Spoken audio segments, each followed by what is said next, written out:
You're watching Slingshot the podcast, the misunderstood voice, the culture's power. And today's episode is entitled, I Believe the Children Are Our Future, and all credit goes to the Whitney Houston. So we've got a lot to talk about today. Yeah. The children are our future. You know, if I can add on to the title of this episode, Charles Gregory, it would be Teach Them Well and Then Get Out the Way. Get out the way. Yeah. Move. Get out the way. Get out the way. Yeah. It's hard out here for a kid. It is hard out here for a kid. Yeah. It's hard out here for a kid. They are exposed to way too much. Whose fault is that? That's so layered. That's the onion.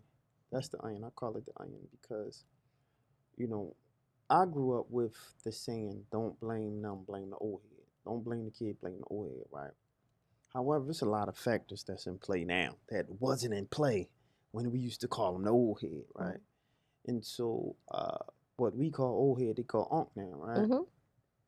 Mm-hmm. And so there wasn't social media like that, right? They wasn't exposed to issues that doesn't necessarily affect Philly, but affect maybe Chicago or something. But they're looking at Chicago, the effects of Chicago or any other state and thinking, oh, this could be Philly too, and vice versa, right? And so they're being exposed to a lot that we wasn't necessarily exposed to.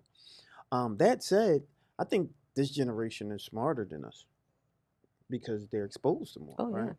And so it's, 6 in one hand, half a dozen in the other, but there's still, the ancestors never lied. You still need the community, you still need the connection to family and the entire collective. And so they are smarter than us. They're smarter. Yeah, definitely. Yeah. They have access to information we never had. Absolutely. Yeah. Yeah.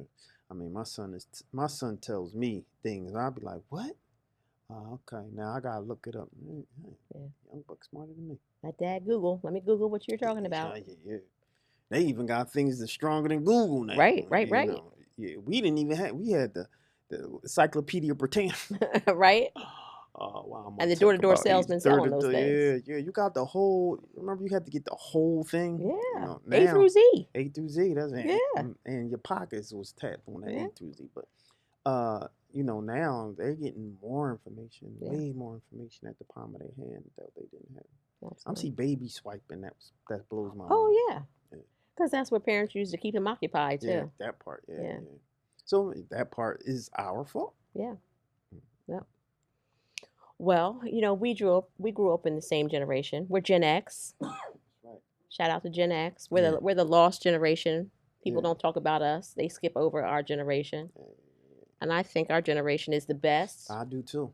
I think our generation is the best. We're the strongest. We're the strongest. We're a mentally strong, physically strong generation. Yeah, emotionally strong. Emotionally strong. Listen, we used to drink out of the fire hose. Hell yeah. We used to ride our bike miles and miles. Yes. And some in Philly be doing that too, but we did so many different things that they don't do today. We used to go get a loaf of bread 50 blocks away. Right. Yeah. You sound old. When I was your age, I know. Yeah. We just had one of the big birthdays not too long ago, the two of us. So, yeah.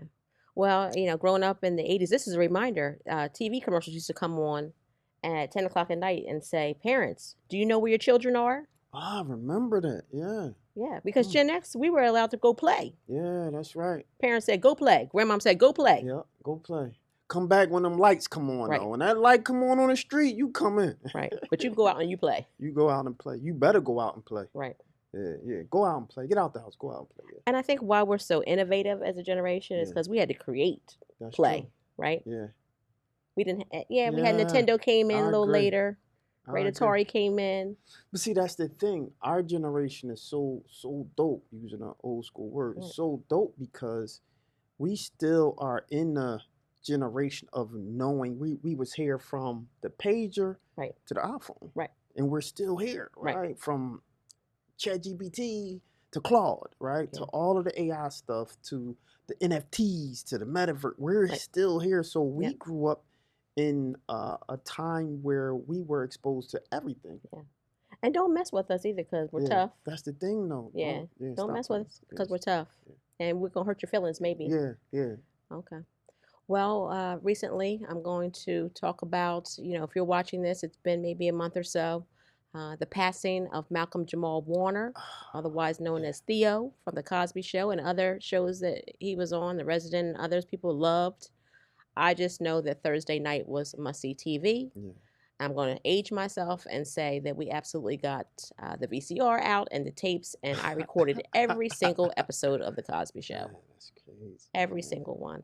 And his passing really has hurt folks to their It soul, really to their has. souls, It really- right? Particularly our generation, because we grew we up grew on the up with- Cosby yep, we grew up Show. with the Cosby Show. We grew up with him as our big brother. Right. You know? And so people don't understand the effect that the Cosby Show had. Oh yeah. And if you can get past the black eye that the Cosby Show, Right. is going through now, you would realize just how valuable a show that was, especially with the matriarch, Right. the Felicia Rashad. Felicia Rashad, Right. who's still beautiful today, so Yes. smart. Everyone wished their mom was like her. Right. Everyone wished their mom was like Felicia Rashad, right? Everyone wished that they had a big sister, like that, a little sister, a brother. The whole family was the model family of what we thought that we could aspire to. Right. I don't see that today. The family celebrations, right? Yeah. The singing on the steps, Oh man. right? Yeah. Theo getting the life lessons about Yeah, money with about Monopoly money, right? Yeah, how about that, right? Yeah. Man. So this really The has Gordon this is really hurt. Gartrell. The Gordon Gartrell, right? Who The made that? fashion Denise made piece. it. Who made that shirt? Denise? Yeah, I think Denise made it. She's like, Sandra, who made it? That was Yeah. funny. Wow. Well, Malcolm Jamal Warner, his passing has really hurt our hearts Yeah. because, he was like our brother. He was our big brother. He's just a few years older than us. Yeah. He was like a big brother to us. And, I come from a family that was similar to the Cosby family, right? So I come from that. And it was great to see a family very similar to mine Yeah. on television. It was the first time that America got to experience a black family in the middle class. Yeah. And what that is like, because if you just watch other TV, you would think that there are no black folks in the middle class or upper middle class, Yeah. and they exist. And the Cosby Show got to put that in our living rooms on Thursday nights. Yeah. So shout out to his family, love and Yeah, respect. All his old girlfriends, Mhm, been really mhm. respectful in their Yeah, commentary yeah, of him, that's his right, that's right. family, sending them all of our Yeah. condolences. Yeah. Ironically, the love of his life that was on the show, she passed away Right, too. right. That whole situation, man, it's just so sad. Yeah. Jeez. Yeah. Man. Well, it's Wow. different. Growing up in the 2000s, right? Growing up in the 2000s, different than growing up in the 80s and the Yeah, 90s. There's always this talk of this generational wars that Mhm. happen. Yeah. There's a lot of folks that talk about go away boomer. Yeah, stop boomer. What do they say about boomers? Yeah. But Yeah. see, that's the thing with the boomers, though. Some of the boomers still hanging on. Yeah. They still hanging Well, that's on. our parents. Our parents are boomers. That's right. That's what Yeah. I'm saying. They still hanging on. Yeah. And we getting up there, but they still some around. I think that's what I really love. I'm gonna go back to Gen X because Yeah, we're the back. bomb. Yeah, we the bomb. It's that we are a nice mix of Yeah. all the generations. That's what I'm saying. Yeah. We grew up through everything. Everything. Everything. When we talk about comms or communication, we grew up with the first square block phone. Oh yeah, I had it. Yeah, that's so. I had it. That's crazy, right? And so we grew up with that. We grew up with the pager, the beeper, Yep. the Nextel, right? Right. To what we have today with these, Androids and iPhones, right? And so that's the generation that the kids are growing up now, Generation Alpha and Generation, So Mhm. it's one of those things where I think I hate to say we're the best, but yeah, we're like We're the best. we're the bridge generation. We are the bridge generation. We're the bridge generation. And we're cool enough to hang out with the younger generations, and we could still hang out with the old heads a little bit. But that's the thing, Yeah. right? We can connect because that's how we was bred. Respect Right. your elders, Right. right?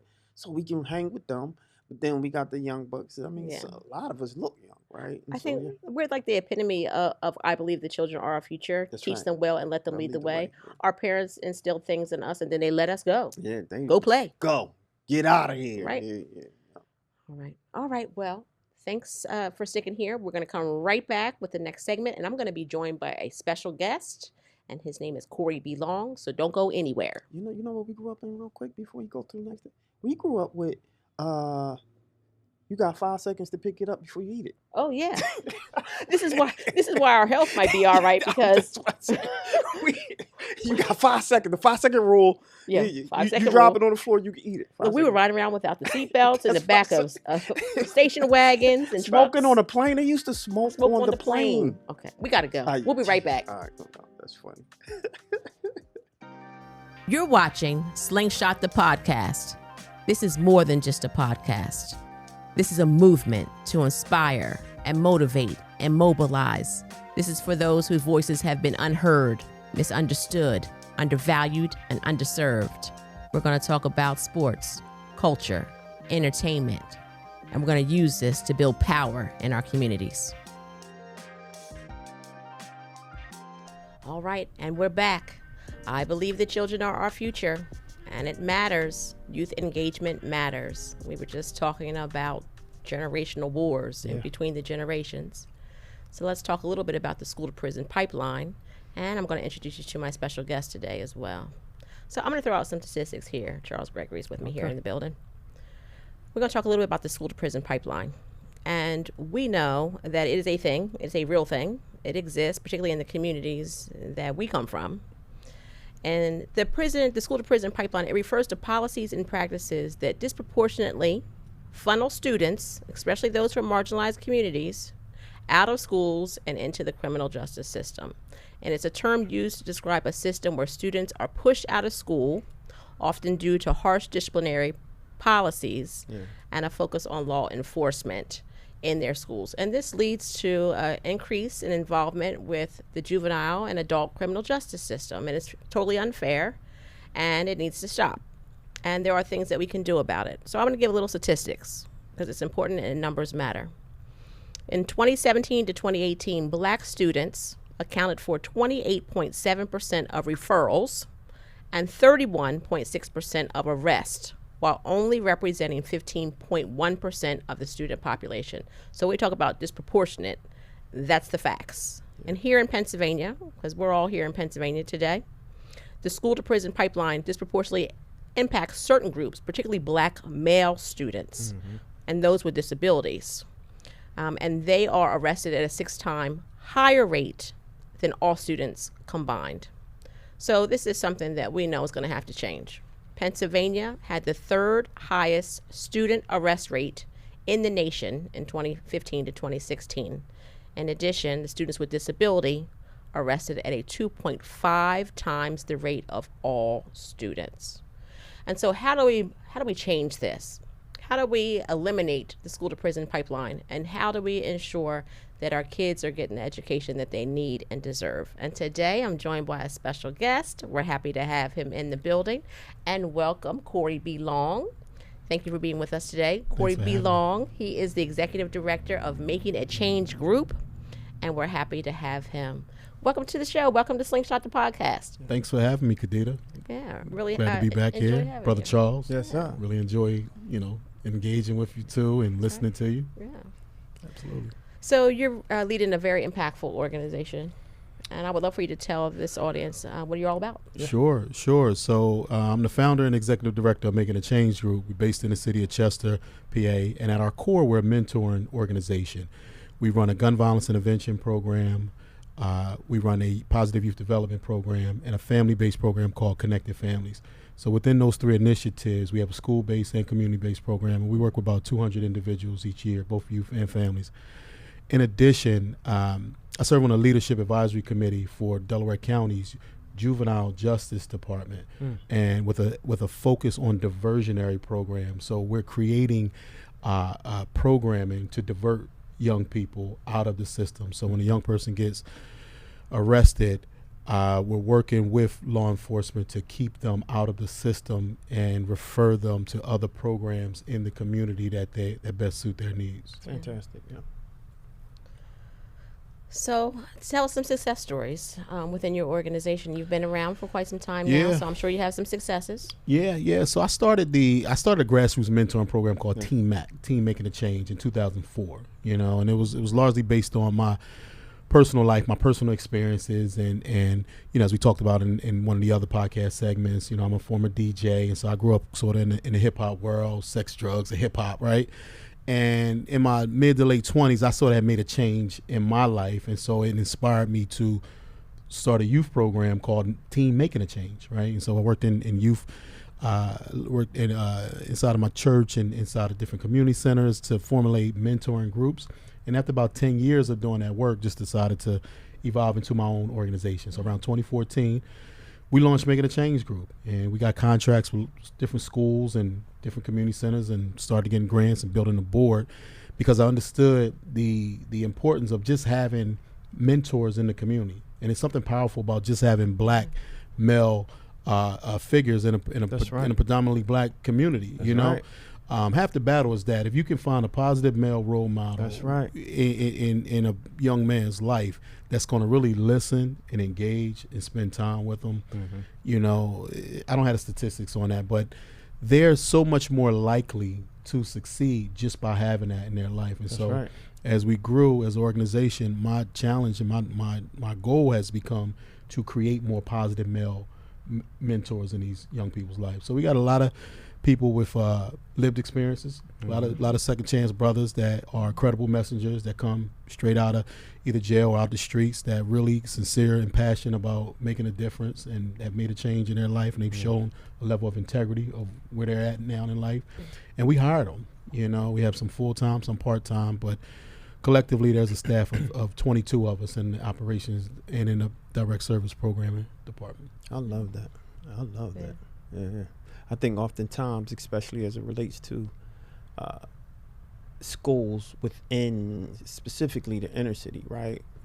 We know that for the most part it's predominantly black.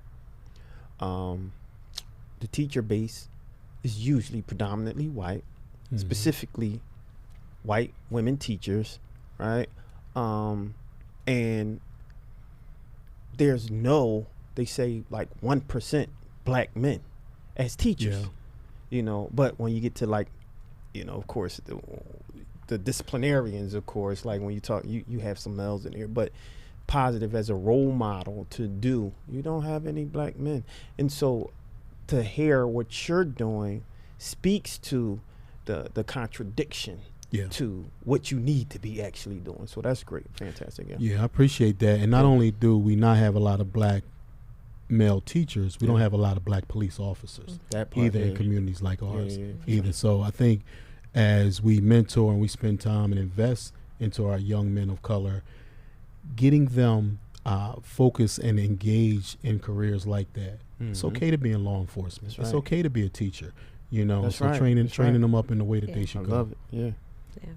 We need police officers that actually are from the community and live in the community. Absolutely. That part. Right? Absolutely. It's community policing. Yeah. Right. Well, we're in turbulent times. Absolutely. The world is changing, and young folks, they're going through a lot. Social media has changed their lives. I'm so glad we grew up in a time without social media. I can't even imagine.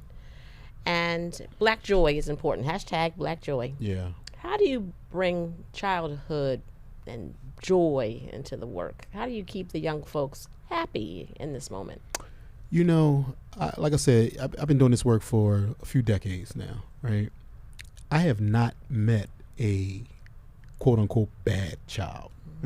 Any child that I've come in contact with, and I've seen a few come and go. We've lost a few, but at their core, that young person just wanted to be a child. That young person just wanted somebody to listen, somebody to care, and to experience fun things. And one of the things we do in our organization is take them out on many field trips to give them exposure to different things, and you really get a chance to see they're not much different than we were when we grew up, right? Mm-hmm. The difference is society, the internet, the world has sped up so fast around them that they feel the need to run as fast as the world does. But when you remove that and you just, you take the humanity out of a young, you connect with them on a human level and just see that kid enjoying themselves. A few weeks ago, we took a group of our young people in our gun violence intervention program to Linville Orchard to pick strawberries and apples, and fishing. I didn't even know they did fishing at Linville Orchard, right? Yeah. But we also run a summer camp, right? So we had these tickets. And so we had tickets for the summer campers, and then we had these juveniles between ages of like 13 to 17, and about a dozen of them. And we took them, these all young men, and some of them on probation, and you know what I'm saying? They we didn't think that they would want to go, but they said they wanted to go because they just had not experienced anything like that. The experience, and you should see the pictures. I'm gonna send you a few of them of those young men out there with fishing rods, picking strawberries and things like that. So just connect with them on a human level, letting them be absolutely. Yep. And please do send some of those pictures. We want to put them up here so folks can see these. Absolutely. These images. Yeah. Well, I thank you, Cory B, for being with us. Thanks for having me again. We appreciate your time and your expertise, and the work that you're doing matters. Thank you. Youth engagement matters. So we thank you for being with us today. Thank you. Sure. And people can also go to our website and see what we're doing and support it in any way. makingachange.org. The last thing I'll say before I let you go is, I run a nonprofit as well. Yes. It's tough in this current climate. Funding. It's extremely tough. Funding is cut in so many areas, and not only is funding cut for nonprofits, but there are other agencies and groups that you wouldn't, most people won't even think about. Now they're going to our funders to get funded because some municipalities are losing funding in certain areas. I was speaking with somebody from one of the local housing authorities, and they don't have any funding for their residents now. So now they're going to those same foundations that we will go to. And so it's so competitive. So any type of support they can, folks can give to nonprofits. So tell everybody out there how they can give money to your organization. You can absolutely go to makingachange.org and click on Get Involved. We appreciate it. All right. And with that, we're going to be right back. Stick around. You're watching Slingshot the podcast, the misunderstood voice, the culture's power, at New Millennium Multimedia Studios.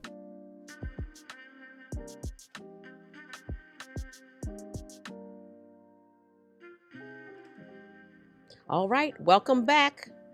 We are ready to discuss more about believing the children are our future, teach them well, let them lead the way, and then get out the way. Let them lead. Yes. Let the children lead. Yeah. Get out the way. Get out the way. Yes. Trust them. Trust them. If you did what you were supposed to do, raising your child, you're comfortable enough to get out the way because you know the seeds that you planted in them, the goals and the initiative of being great you instilled in them. Those goals. You get out the way, let them do them. Yeah. And we have to, because in this moment, we're messing things up for them. Yeah, yes we are. So, youth voting matters. So if we're going to leave behind a planet and a country that is inhabitable for young folks, we need to get out of the way and let them lead. And we do that by ensuring that they are registered to vote and voting in every single election. There is still power in the vote. This is how change is made in this country, as we are still a democracy. This is how change occurs. We must vote. That's right. So we are coming off of John Lewis Day. So if you're watching this, by the time we've shot this podcast, John Lewis Day has passed. And it's a time in which we in this country honor John Lewis, Congressman John Lewis, and all of the work that he did to ensure that we had voting rights for all people. You have him on your wall. I have him in my office wall, back of my wall. That's right. I travel with him, John Lewis. I travel with him. I travel with Baird Rustin, literally like poster boards in my car as I'm going to various events. And I want to talk about John Lewis as we talk about the youth. Because, John Lewis actually got to live a long life compared to many other civil rights icons. John Lewis passed away at the age of 80. That was 5 years ago. And when I think about John Lewis, I think about the others in the same movement that did not live as long. Right. I think about Dr. King. Yeah. Martin Luther King was assassinated at 39. Medgar Evers assassinated 37. I think about Fannie Lou Hamer, which we didn't learn a lot about in school, but hopefully you're learning something today. Yeah. Fannie Lou Hamer passed away from heart issues, disease, etc. In her 50s, right? Our age. Wow. So to know that John Lewis lived a life, 80 years on this planet, doing the work, getting into good trouble, good necessary trouble, I can't thank him enough, and I'm sure all of our ancestors welcome him. I got a fun fact. Yeah. You remember Phi Beta Sigma Fraternity Incorporated? Yes. Blue Phi. Shout out to all the Sigmas out there. Yeah, and where did that fraternity start? On which college campus? January 9th, 1914 at Howard University. Howard University. Howard University. Yeah. Well, I mentioned John Lewis for many reasons, and another one of those is because John Lewis, you know, he became the civil rights icon that he did because at a young age, he met Dr. King. Yeah. He met Rosa Parks. That's Before right. he was 18 years old, he had met both of those individuals. And then by the age of 20, he was already leading boycotts and sit-ins. Yeah. The Nashville sit-in was his first at the age of 20. Yeah. And you know what's even more dynamic about what you just said? They didn't have cell phones. They didn't have social media to organize. No. It was just word of mouth and letters. Yeah. Wow. Yeah. The organizing, Million Man March, stuff like that is crazy. Yeah.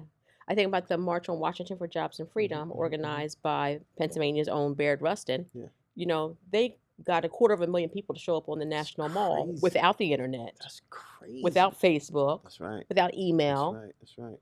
You know, so word of mouth truly was what it was. Yeah. So when we talk about the youth and how important it is for them to come out and vote in every single election, we'd be remiss if we're not discussing kind of the state of play right now as it relates to youth voting. Pennsylvania, we have a young registration problem. Our young folks are not registered to vote. Yeah. They're not registered to vote. Unfortunately, some numbers that came out from civiccenter.org tells us that in Pennsylvania, only 1 in 4 high school students eligible to vote and of voting age are registered to vote. So in Pennsylvania statewide, you put 4 students here around our table, only 1 of them is registered to vote. Yeah, that's good. Yeah. And when you think about the bigger cities like Pittsburgh and Philadelphia, that's right. only 15% registration, which means you put a classroom of 100 students together, only 15 are registered to vote. Right. That's a problem. How do you bring about change when our young folks aren't participating in the democratic process? Yeah, and it's not that they don't want to. Right.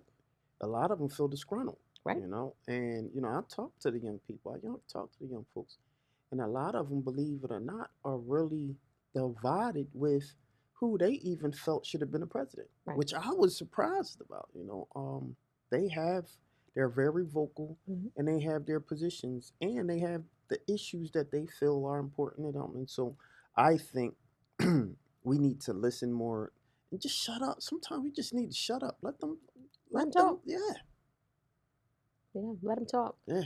You know, people always ask, you know, I lead a voting rights organization that does a lot of voter registration, and we have folks who are volunteering within our organization. And they're always asking, you know, what do I need to say? How do I talk to young people? How do I get them to get registered to vote? How do I get them to turn out and actually cast a ballot? And my response is, well, number one, I wish I knew the exact answer, because if I did, my job wouldn't exist, and I'd be happy about that, right? But 2, it's different for everyone. Yeah. But I always say to volunteers and even our staff who are engaging young people is, number one thing, just listen to what they have to say. That part, Just listen to what they have to say. Ask them maybe, why aren't you registered to vote yet? And then stop asking the question. Or what is keeping you from voting? Or that what part, don't you feel like you're being heard about? Yeah. Right? And they're going to tell you some of the same issues that older people are concerned about. They're concerned about the cost of living. They're concerned about the cost of housing, affordability, jobs, student loan debt, the environment, criminal justice. They care about the same things we do, but we ignore them, and we think we're talking for them, we're talking at them, and we need to just be listening. Yeah, they think we know everything. Yeah. And obviously we don't if they're telling you something different than what you're saying, right? And so I think we need to just listen. And, I tell people, if you want to know what they're thinking, ask them. Yeah. Just ask the question, and believe it or not, they will talk. They are smart. These kids will talk and tell you the issues that they are having. Yeah. Well, that's going to be the solution, because in this moment, I don't think the adults in the room know all the answers. No, they don't have right it now. anymore. I think they're stuck on, and this is when I push back on my party. I'm very transparent about it. I think that we're stuck in old ways of thinking. I think we didn't come up to date to where we are, and we believe that what happened in the past can still happen today. Yeah. And that's not the case. Yeah. We have innovated, things are different. Kids are not necessarily going outside playing with dirt balls and paper planes anymore. Yeah. They're not doing that anymore. They're in-house playing Roblox and Fortnite. That's what they're doing. They're having conversations in Discord. Yeah. No one ever thought about, let's do a voting Discord, having people in there. Yeah. Let's co-op some other Discords that they're doing and start talking about voting. Let's create a voter.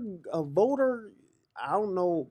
You can actually, in the metaverse, right? You can create little kind of spaces. Let's create a voting space or conversation space in the metaverse that they're in every day. Yeah. You gotta think like them. Just ask them. I'm not even talking for them. Right. Ask them. Yeah. Well, I know for us as an organization doing voter registration, it's making sure that we have a trusted messenger. So the best person to register an 18-year-old is an 18-year-old. Another 18-year-old. Yeah. That's right. So we have to make sure that we're doing that kind of work. That's right. You don't want anyone speaking for you. Right. Remember that. You want people who looks like you and who is representative of what you look like, how you speak, the places that you're in, the education level sometime that you're at, the type of interest that you have. You want people that you can go to and say, oh, they have my interest, and that's who I would like to represent me. Right. Well, we're coming to the end. You won't have me on my soapbox. I know. And this one went by really fast. I wish we could talk. We're going to have to talk about this again in another episode. We could do a whole episode on Gen X, I'm sure. That's right. All right. So with that, I'm going to close out the episode today. And I thank everybody for being with us. Thank you for listening. And hopefully we sparked some conversation that you can take back into your communities. For one call to action I leave you with, and that is to reach out to the people in your life. We can't assume individuals are registered to vote. We can't assume people are actually voting in elections. So if you have young people in your life, reach out to them. Ask them the question, are you registered to vote? And then step back and listen to what they have to say. So we can do this. It's going to be the children. I believe the children are our future. We got to teach them well, and then we got to get out of the way. So thank you for joining this episode of Slingshot the Podcast, and we'll see you soon.